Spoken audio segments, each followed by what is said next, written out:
There's just something magical about shooting on film. The texture, the imperfections, the nostalgia.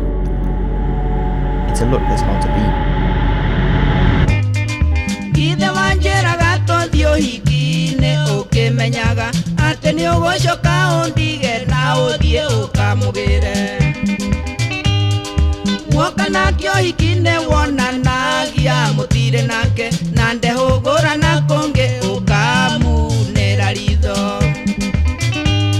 But what if I told you I didn't actually shoot any of this on film? That's right, this old school beauty hasn't seen a roll of film in years. Instead, I've been using a plugin called Dehancer to emulate the look of film, and I'm excited to show you just how powerful this tool can be. Okay, I know what you're thinking.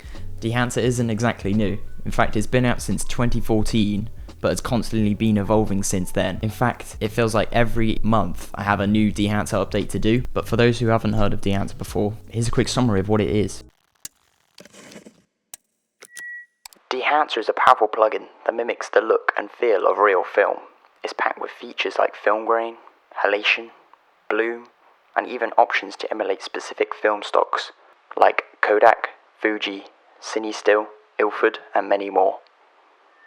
For me, what really sets Dehancer apart from the rest is just the sheer amount of adjustability. You're not just stuck with presets, you can really just adjust every single aspect of the whole film process with features like grain size, halation spread, and bloom softness.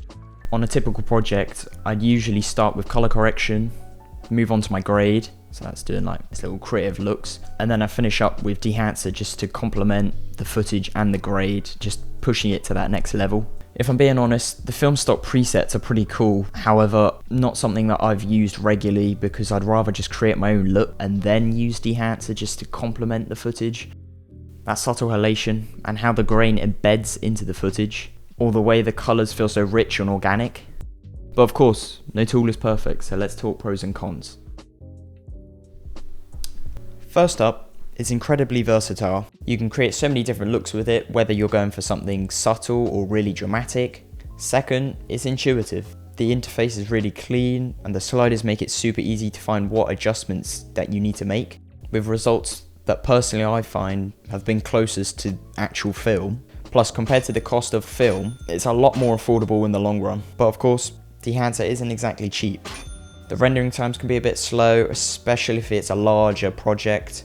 Another thing to keep in mind, everything is turned on by default when applying Dehancer, which can be a bit overwhelming for beginners. I think it would be a lot more helpful and useful when applying Dehancer. It applied it with all the drop downs closed and with none of the effects just automatically applied. It's also quite tricky to see what effects are active, so an indicator on each drop down showing whether an effect is being applied would be super helpful. And one last thing, if you need to deactivate the plugin to, say, transfer it to a new computer, make sure to do it through the plugin, not the web, because unfortunately using the web will count against 10 of your deactivations that you're allowed. So if you're still interested, you can try it out for yourself using the link in description, and if you do decide to purchase it, don't forget to use my code 10RM to get 10% off. Anyway, thanks for watching.